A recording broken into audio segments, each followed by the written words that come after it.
Minsan pa nag-uusap sila sa phone, si nanay at si tatay, minsan gumagano. Problema na naman yan, no? Minsan ginaganon ko sila eh. Totoo naman.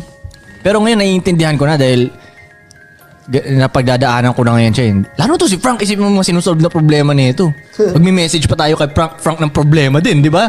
Magme-message ako sa kanya, magme-message ka. Magme-message si Ace ng problema. Di ba? Sa tahian niya pa, may problema, mga ganung shit. Well, kanya-kanya tayong problema. Sa akin din dito eh, oh.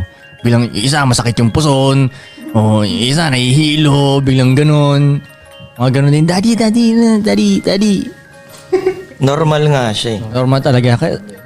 Sabi nga nila, ang kama ng pimp ay hindi punong-puno ng roses. Yep. The bed of the pimp is not full of roses. Alam mo yung kantang ano? Ay, malamang ikaw may alam ng kanta na yun, Bedoy.